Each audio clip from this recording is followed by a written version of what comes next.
Y ahora, aquí en El Altillo Volumen 3, Música y Misterios, entrevistas exclusivas.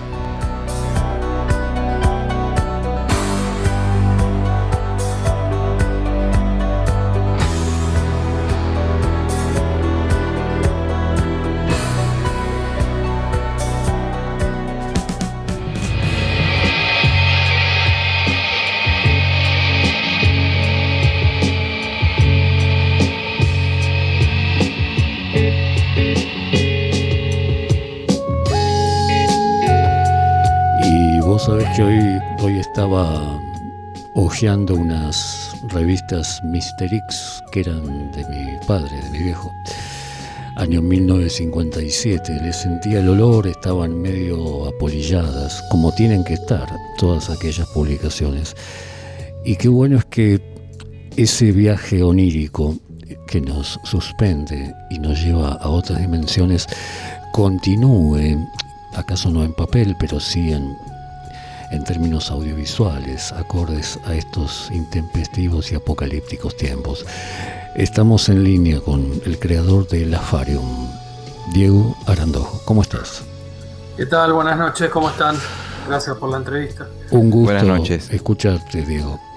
Me estaba dando cuenta, apelando a mi memoria, que cada vez está peor, que claro, hemos tenido un contacto porque te envié hace un tiempo una entrevista que le había realizado a Jan Jakes. Sí, tal cual, a Bajarlía, sí. Ahí está.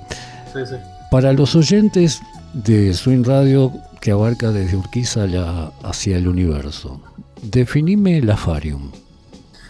Mira, Lafarium yo lo defino hoy, 2024, ya son 27 años que vengo con el proyecto, como un proyecto multimedial de circulación secreta. ¿Qué quiere decir esto? Que como proyecto es algo que está siempre mutando, cambiando de forma, por eso nosotros tenemos distintas vías de exploración artística, también tiene un costado esotérico. Entonces, a mí me gusta siempre, más que decir que es una publicación digital o una editorial, que también lo es, sino un proyecto, que es algo siempre que está en mutación y en cambio, como la propia vida, ¿no? Entonces, surge, sí, tiene un origen que es en el año 97, junto con Maximiliano Ramos, que es un amigo periodista. Queríamos hacer una publicación impresa dedicada a lo que era lo gótico, lo oscuro, la literatura, digamos, de ese tipo. Entonces, en ese momento no había publicaciones en Argentina que exploraran esos géneros. Así que bueno, empezamos con un fanzine, así en el sentido más literal del término, ¿no? ¿Cómo se llamaba? ¿También Lafarium? Se llamaba Lafarium Quartikis, que es un término inventado, que sería como habitación sin tiempo ni espacio. Y bueno, arrancamos en el 97 como fanzine, dando, digamos, espacio a todo lo que eran las voces emergentes de la literatura y la poesía y la ahí se está mandando una voz emergente también, entró. Mi hijo está jugando. Y quedó como un efecto, buenísimo. Quedó como una psicofonía. Hacelo tipo loop, que quedó bien, está bueno. Ahora nos metemos. Bueno, empezamos en el 97 y después, bueno, por esto vuelvo a lo que hoy denomino proyecto multimedial, porque en ese momento el fanzine duró hasta el 99, 4 ediciones. La última fue muy interesante porque a mí el tema del ocultismo siempre me gustó desde chico. Hicimos una edición especial que era adaptar a historieta el apocalipsis de San Juan, con distintos dibujantes. Yo hice el guión y bueno, después ya empezó internet fuerte a fines de los 90, o sea, a principios de los 2000, ya estaba como siendo un espacio importante. Y ahí en el 2001-2002 pasamos a hacer un webzine, que era el término en ese momento, con una revista electrónica. Y bueno, se amplificó porque teníamos posibilidad de llegar a un grupo de lectores que era mucho más grande que con una revista de una tirada corta, ¿no? Así que bueno, ese fue después bueno, fue cambiando. Después también tiene que ver el proyecto con mi propia vida, porque yo empecé estudiando historieta en la escuela de Carlos Garacochea. Ahí en Avenida Santa Fe. Fue cambiando, yo me tocó la época de estar en Rivadavia. Discúlpame, ¿qué edad tenés? Yo tengo 46 años. Te hacía mayor por la cantidad de bagaje cultural que tenés encima. No, arranqué tratando de publicar apenas terminé secundarios en el año 96, ahí arranqué un poco con todo. Así que bueno, volví a esto que yo me formé primero como dibujante y historietista, después hice la carrera de cine en Avellaneda, en el Instituto de Arte Cinematográfico, el IDAC. Muy buena escuela esa. Muy buena, en zona sur. Y después, como siempre me tiró más el tema de escribir guiones, hice la carrera de guionista de radio y televisión en ELISA. ¿Cuándo lo conociste a Juan Jacobo Bajarlián? A Juan Jacobo lo conozco gracias a la Farion porque hubo dos contactos. Uno indirecto, que fue que en el Parque Rivadavia, en los 90, encontré en saldo a $1, me acuerdo, El Día Cero, que es uno de sus libros de cuentos de ciencia ficción. Sí, sí. Y a $1 estaba regalado. Y, $1 era. Claro, hay que hacer el equivalente, ¿no? Y bueno, lo leí en el viaje en colectivo. O sea, yo estoy en Devoto, son 40 minutos, y fue como me abrió la cabeza, literalmente, porque era el tipo de literatura que yo quería hacer. Claro. O sea, muy, muy sucinta, muy contundente, oraciones cortas, muy directo, a la vez lleno de poesía, porque es una ciencia ficción la de Juan Jacobo que comulga, básicamente fue un poeta en distintas modalidades, y dije, a este hombre lo tengo que conocer. Bueno, no estaba internet en ese momento todavía, entonces teníamos la guía, las páginas amarillas, blancas. Encontré un teléfono de Cerrito que muchos años después supe que era la oficina de él, de trabajo como abogado. Sí, yo estuve ahí, estaba con Samuel. Y bueno, le mandé una carta en ese momento pidiéndole autorización para adaptar uno de sus cuentos a historieta. Pero nunca respondió. Eso habrá sido el año 95, 96 más o menos. Mucho tiempo después, cuando estamos con la Farium, en la etapa digital, conozco a Gladys Cepeda, que es una poeta de zona sur, a través de Roberto Benemio, que era un amigo con el que estudiamos cine. Y bueno, Gladys conocía a Juan Jacobo, entonces me dijo, ¿te interesa Bajarlián? Sí, por el tema de los cuentos, de la ciencia ficción. Y bueno, en el año 2003 lo fuimos a entrevistar. Yo ya tenía una camarita de video y bueno, ahí fui al departamento que está ahí en la Avenida Gaona. Sí, sí, claro. Y en Caballito. Y bueno, una maravilla, Juan Jacobo. Y hablando con él, de cualquier otra cosa, me dice, ¿cómo es tu apellido? Y le digo, Arandojo. Arandojo, me dice, bueno, me mandaste hace unos años una carta pidiéndome un permiso. Increíble, habían pasado como 8 años. Qué tipo, ¿no? Qué voz cavernosa que tenía, ¿te acordás, no? Y bueno, a partir del 2003 surgió una amistad, hicimos una película sobre él, que Romy dirigió, yo hice el guión y la producción. Y bueno, quedamos amistad hasta el 2005 que falleció en julio. Bueno, fue un honor ser amigo de él y después quedé a cargo de la página web que la preparamos con la autorización de él hasta el día de hoy. Ya son 20 y pico de años. ¿Estás en contacto con la hija? Con Primavera y con Gabriel, con los 2 hijos, sí. Con la hija, mandale un saludo porque ella va a recordar que yo le acerqué a su departamento ahí de Gaona, una serie de recortes que tenía y demás, e incluso tengo también en MP3 un audio de una entrevista que le hice. Buenísimo. Así que, bueno, desde la página siempre estamos tratando como de recabar de toda mantenerlo. La información. Ahora te hago una pregunta. ¿Por qué el esoterismo? Mirá, me lo pregunto yo hasta hoy en día, ¿no? No, ahí es lo bueno. puede ser. O lo malo. Mis familias son de Asturias, del norte de España, cerca del País Vasco, ¿viste? Es una zona bastante pagana, digamos, el norte de España. Mucho aquelarre ahí. Mucho aquelarre. Y no, desde chiquito. Mi padre tuvo quejos diarios toda la vida y yo tuve acceso a las revistas Más Allá de la Ciencia, ¿viste? Año Cero. Sí, sí.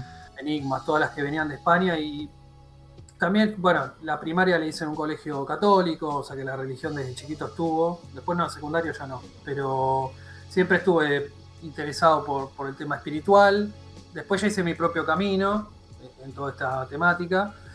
Y la magia y todo eso, bueno, en una época donde había, por ejemplo, en el centro había mucho saldo, librería de saldo que venía de España con libros esotéricos que me permitieron nutrirme de una humilde biblioteca del tema. Y después, bueno, siempre traté que los proyectos que hacía a nivel cultural tuvieran una pata esotérica, porque es una temática que me gusta mucho, que respeto profundamente. Eso es fundamental. Y te hago una pregunta. Sí. ¿Sentís que lo sobrenatural puede llegar a presentarse en la existencia? Bueno, Yo tuve algunas experiencias ligadas a la temática. Contanos una. No, son un poco personales. No, Bueno, tienen que ver con aunque sea, danos el título nada más. No, tiene que ver con el tema del otro plano, ¿no? El plano sutil, digamos, que separa la vida terrenal de la espiritual. Fue algo muy personal. Sí. Lo querés guardar, lo querés preservar, pero me estás dando a entender que fue algo impactante también. La verdad que sí. Uh-huh. Y a mí yo fui a buscar en esta experiencia la constatación de si había realmente una vida después de la vida y si realmente toda esta cuestión de los planos astrales, todo eso tenían cierta materialidad o cierta realidad. Y bueno, es algo muy subjetivo, es una experiencia personal. A mí sí, se me confirmó eso. O sea, lo que yo fui a buscar lo encontré, con sus consecuencias. Hay que hacerse cargo también, porque el tema de la magia y lo ritual es un camino, el camino del mago, ¿no? Como decía Eliphas Levi, que siempre separaba muy bien lo que era el brujo, uh-huh, que es una especie de títere de las fuerzas sobrenaturales, y el mago, que tiene autarquía, debe tener control y ser como el director de orquesta un poco de todas estas fuerzas naturales. ¿Y cuáles son las consecuencias de eso que vos decís? Y haber hecho mal algunas cosas, no haber seguido ciertos procedimientos, un poco de novato, eso también, ¿no? O sea, lo bueno y lo malo, lo bueno es que ves lo que vos querés ver y lo malo es que no lo hiciste bien. Entonces, bueno, yo a mí soy un tipo muy responsable, me hice cargo de esa situación específicamente y bueno, después siguió la vida para adelante. Pero no volví a incurrir en eso por una cuestión de, entre comillas, un pacto con todo eso, con esas fuerzas. Seguí estudiando cosas que hasta el día de hoy sigo leyendo, sigo investigando y sigo haciendo. Pero simplemente como un lector o como un investigador, no como un ejecutante. Pero ¿viste que había algo de oscuridad ahí? Y claro, sí. Más aún cuando uno ingresa o quiere ingresar a ese lugar, es un lugar un poco de, no ingenuidad, pero sí y respetuosamente. Entonces, bueno, fue una lección. Yo lo tomé como una lección que está bien y que hay que aprender del error y bueno, y superar. Hagamos de cuenta que no sos Diego Arandojo y tenés que tomar una viñeta y describirme en silencio, no con palabras, esa oscuridad. ¿Qué dibujarías? Y en principio creo que la mancha es la mejor forma, porque la luz yo la dibujaría como una línea, ¿no? Como una línea recta. En cambio la oscuridad es un manchón, así como cargar el pincel con tinta y clavar el pincel en el papel. Eso sería la forma gráfica. ¿La oscuridad tiene formas? Sí, tiene formas, sí. Y se conforma con lo que uno trae también, ¿no? O sea, en su interior. Digamos, así yo la veo.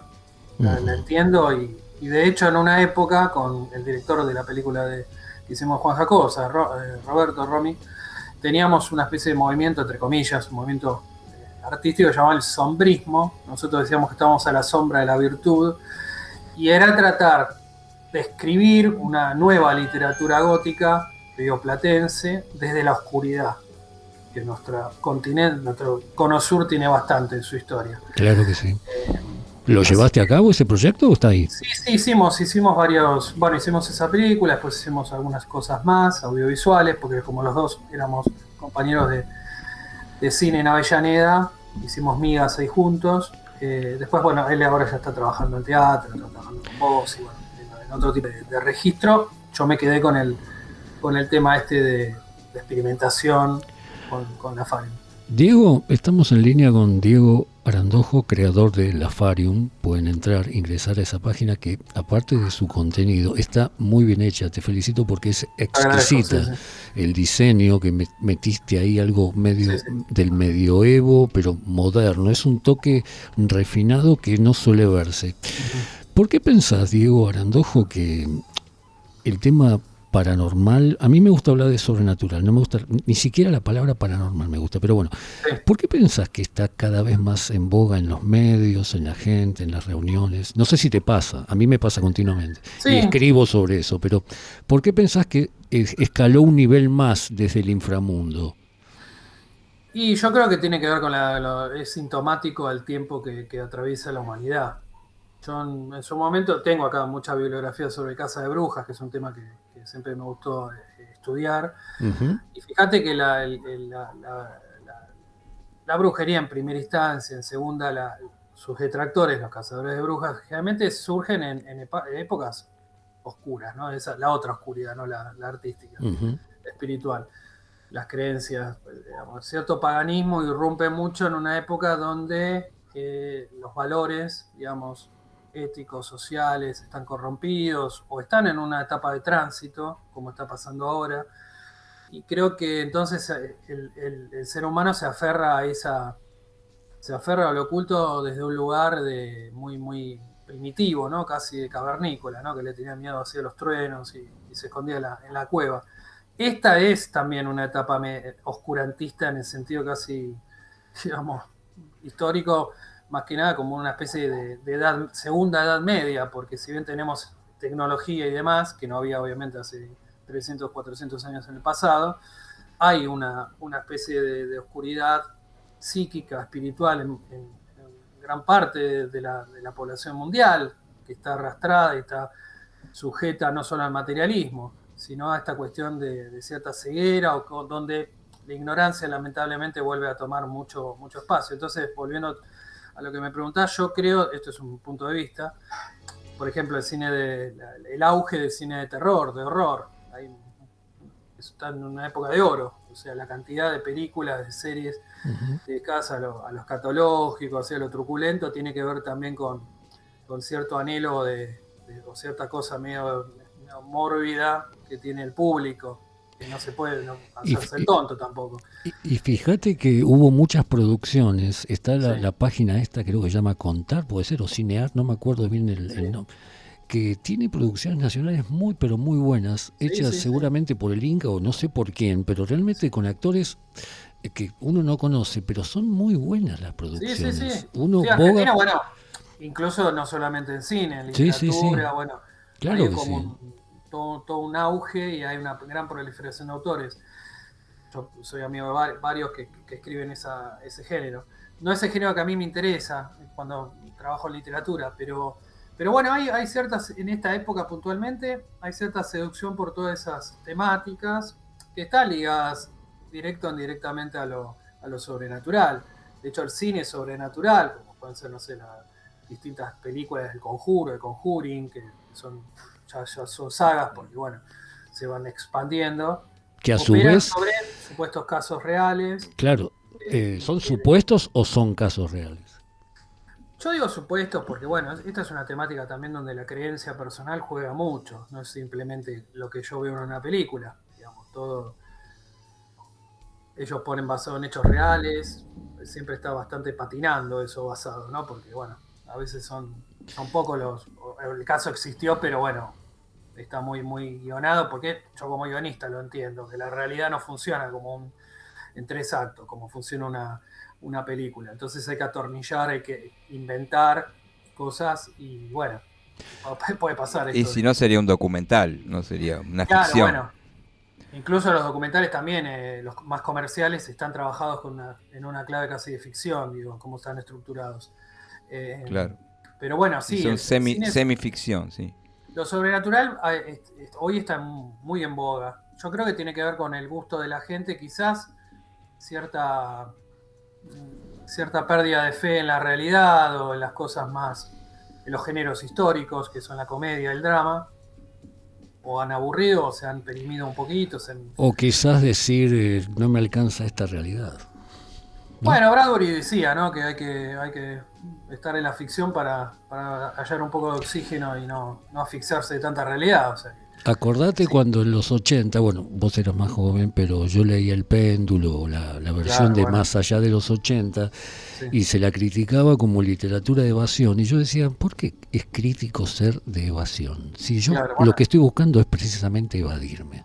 Eso está muy vinculado a las grandes artes, los grandes géneros, que han sido las dos caretas, las carátulas, o sea, la ficción y el drama y la comedia, ¿no? Como los grandes géneros. Es que te acordás que a la ciencia ficción se la rotulaba como un género menor. Y bueno, claro. Y no hasta hace poco el terror estaba en esa línea. Y también. Todavía a nivel académico. Hasta que apareció Stephen King y cambió todo.